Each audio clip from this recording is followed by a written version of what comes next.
Hello, আশা করি সবাই ভালো আছেন। আমাদের সমাজে যে নারীরা বসবাস করে তারা তাদের পরিবেশ অনুযায়ী বিভিন্নভাবে সুখে দুঃখে বাঁচে, বিভিন্ন কষ্ট নিয়ে বাঁচে এবং বিভিন্নভাবে ভালো থাকার, সামনের দিন আরও ভালো যাওয়ার স্বপ্ন বুনে তারা বাঁচে এবং এইভাবে তাদের দিনাতিপাত করে। তো কথা বলবো সেই রকমই একটি প্লট নিয়ে, যার নাম বোহেমিয়ান ঘোড়া। এই ওয়েব সিরিজটা পরিচালনা করেছেন অমিতাভ রেজা, যিনি এর আগে আয়নাবাজি নামে একটি জনপ্রিয় সিনেমা পরিচালনা করেছিলেন। তো শুরুতে বলি যে এটার যে প্লটটা সেটা হচ্ছে আমাদের এই সমাজে যারা বসবাস করে তাদের কিন্তু অবস্থাভেদে, পরিবেশভেদে বিভিন্ন ধরনের স্বপ্ন হয়। তো সেই স্বপ্নগুলা আর আলাদা আলাদা না দেখিয়ে মোশাররফ করিমের যে ক্যারেক্টারটা আব্বাস ট্রাক ড্রাইভার, তার ক্যারেক্টারটা দিয়ে সবগুলা নারীকে, অর্থাৎ এখানে 8 জন নারীকে একত্রে জড়িয়েছেন যে তাদের জীবনে কীরকম অভাব থাকে, এক একজনে মানসিক, কেউ আর্থিক, কেউ খাবারের, কেউ সন্তানের। এই যে অভাবগুলা, সেই অভাবগুলো কীরকম হয় এবং কীভাবে বেঁচে থাকে, এই যে নারীদের স্বপ্নগুলো, সেই স্বপ্নগুলো আসলে অমিতাভ রেজা চৌধুরী সুন্দর করে বুনতে চেয়েছেন এই ওয়েব সিরিজের মাধ্যমে। আর এইগুলা যে কাহিনিগুলা একসাথে জড়িয়ে ফেলানো, মানে সবগুলা নারীর ঘটনাকে একসাথে যাতে একই প্রেক্ষাপটে দেখাতে পারে, সেই জন্য সবাইকে তিনি আব্বাস আলীর ট্রাক ড্রাইভারের বউ হিসেবে উপস্থাপন করেছেন। আরেকটা ব্যাপার হচ্ছে, আমি এখানে মাঝখানে বলে রাখি যে ইসলামী শরিয়াতে কিন্তু একজন পুরুষের 4 বিয়ের অধিক বিয়ে করার কোনো অনুমতি নাই। তো এখানে পরিচালক তার কাহিনী বলার সুবিধার্থে, বা এটা তো জাস্ট এন্টারটেনমেন্ট ওয়েব সিরিজ, সেই জন্য এখানে তার 8টা বউ দেখিয়েছে। ইসলামিক ব্যাপার আলাদা থাকুক, এখানে যেহেতু এন্টারটেনমেন্টের জন্য এটা উপস্থাপনা করা হয়েছে এবং কিছু মানুষের জীবন চিত্র দেখানো হয়েছে, সেই হিসাবে আমরা এটা দেখব। তো এইভাবেই বিভিন্ন নারীর প্রেক্ষাপট অনুযায়ী বিভিন্ন ধরনের কাহিনী আমাদের সামনে উপস্থাপন করা হয়েছে, যেখানে মোশাররফ করিমের সাথে জুই করিম, রুনা খান সহ অনেকে অভিনয় করেছে।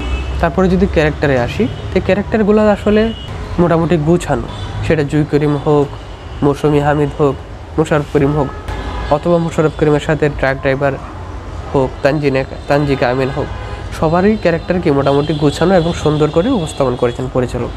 আর এটা করতে পেরেছেন তার ভালো ডিরেকশন এবং স্ক্রিন প্লের কারণে। তো এখানে আরেকটা বিষয় বলে রাখি যে স্ক্রিন প্লেগুলো কিন্তু আয়নাবাজির মতন যে এরকম দুর্দান্ত, ওইরকম দুর্দান্ত হয় না। যেমন আয়নাবাজিতে শেষে কিন্তু দুর্দান্ত একটা ক্লাইম্যাক্স দেয়, কিন্তু এইখানে ওই রকম একটা দুর্দান্ত ক্লাইম্যাক্স আমি আশা করেছিলাম একজন দর্শক হিসেবে, কেননা স্টোরি বিল্ডিংটা ওই রকমই হয়েছিল।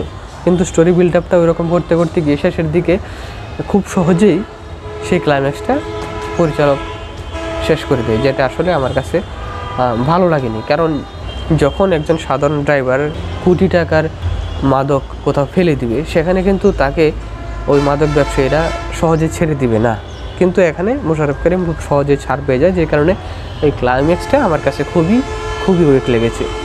প্লটটা এবং স্টোরি বিল্ডিংটা যেরকম দারুণ লেগেছিল, তেমনি উল্টো দিকে এটা খুবই হতাশাজনক লেগেছে শেষের দিকে ক্লাইম্যাক্সটা, যে কারণে স্ক্রিন প্লেগুলো আমার কাছে এতটা মজবুত লাগে না। যদিও এটার ডায়লগগুলো মোটামুটি ভালো ছিল, এন্টারটেইনিং ছিল। এর মধ্যে বেশ কিছু মিম আমরা ইতিমধ্যে ফেসবুকে পেয়ে যাচ্ছি এটার বিভিন্ন ডায়লগের উপর ভিত্তি করে। আর এই যে ঘটনাগুলো বললাম, প্লটগুলো বললাম, সেগুলো কিন্তু আমরা বুঝতে পারছি যে আমাদের আশপাশের মানুষের জীবনের চিত্র, আশপাশের মানুষের কাহিনী, কিন্তু সেটা ভিজুয়ালি দিক থেকে এত সুন্দর করে আমাদেরকে দেখিয়েছে যে আমরা দেখার সময় মনে হয়েছে যে যেমন একটা রুট দেওয়া যাচ্ছে, আহা কি সুন্দর রুট, কোনো বাড়িঘর দেখাচ্ছে, রাস্তার পাশে কোনো খাবার দোকান দেখাচ্ছে, সেগুলোও কি আমাদের কাছে দেখতে চমৎকার লাগছে। তারপরে সাউন্ড ট্র্যাকও সুন্দর। এখন আমি যদি আরেকটা টপিকে আসি যে এটার থিম এবং মেসেজ কী, আমি কিন্তু প্লটটা বলার সময় বলে দিয়েছি মোটামুটি করে যে আসলে থিম এবং মেসেজটা কী। থিমটা হচ্ছে আপনার এইটাই যে আমাদের সমাজের নারীদের অবস্থা কী, তারা কীরকম সুখে দুঃখে বাঁচে। আর মেসেজটা হচ্ছে আপনার যে এই যে নারীরা যারা বিভিন্ন ধরনের আর্থিক হোক, খাবারের অভাব হোক, অথবা সন্তানের অভাব হোক, মানসিকভাবে বিভিন্ন ঝামেলার হোক, এই যে অভাবগুলা বা স্বপ্নগুলো আমরা তাদেরকে দেখি, তাদের পাশে কিন্তু আমরা দাঁড়াই নাই, যে কারণে আমরা পুরুষ সমাজরা তাদেরকে বিয়ে করে তাদেরকে জাস্ট কিছুদিন নিজেদের কাছে রেখে তারপরে অ্যাভয়েড করে দিই। আমরা আমাদের স্বপ্ন, আমাদের এনজয়ের জন্য তাদেরকে ছেড়ে অন্যমনা হয়ে থাকি, অন্যদিকে ধ্যানে পড়ে থাকি। এটা আসলে উচিত না। আমরা পুরুষ হিসাবে এখানে আমাদের যারা বিশেষত সহধর্মিণী হোক বা ফ্যামিলির লোকজন হোক তাদের পাশে দাঁড়ানো উচিত। আর যদি সেটা দাঁড়ায় তাহলে যেমন এখানে মোশাররফ করিম যখন সে একজন ট্রাক ড্রাইভার ঠিক আছে, কিন্তু সে যখন ওই পরিবেশে থেকে তাদের ওয়াইফের কাছে যায়, যখন যে ওয়াইফের কাছে যায় সে অবশ্য সবাইকেই সমানভাবে ভালোবাসে, কিন্তু সেই ওয়াইফের কাছে যখন যায়, যখন যার কাছে যায় তখন কিন্তু পরিবেশটা অন্যরকম তাদের কাছে, অর্থাৎ মেয়েদের কাছে আনন্দজনক হয়ে যায় এবং একটা রোমান্টিক পরিবেশ, সুন্দর পরিবেশ লাগে। কিন্তু আবার চলে এলে তারা আবার নিজেদের গুছাতে হয়। একজন স্বামী হিসেবে, একজন পুরুষ হিসেবে পুরুষেরা ওই রকম দায়িত্ব পালন করে না। এটা আরও সচেতন হওয়া উচিত। আমাদের মেয়েদের স্বপ্ন এগুলোতে আরও প্রায়োরিটি দেওয়া উচিত, যত্ন নেওয়া উচিত তাদের স্বপ্নকে, তাদের জীবনকে। না হয় কত মানুষ, কত নারী, কত মেয়ে এরকম অযত্নে অবহেলায় সুখের স্বপ্ন না দেখেই, সুখের দেখা না পেয়েই মরে যায়। যেমন এখানে মরে গিয়েছে সুরেখা নামের একজন স্ত্রী, মোশাররফ করিমের অর্থাৎ আব্বাস আলীর চরিত্রের স্ত্রী। আর শেষের দিকে এসে যদি আমি বলি এটা স্ট্রং পয়েন্ট এবং উইক পয়েন্ট কি, স্ট্রং পয়েন্ট আমি বলবো যে এই যে নারীদের বিভিন্ন ধরনের জীবন কাহিনী দেখিয়েছে, এটা কিন্তু একটা স্ট্রং সাইড।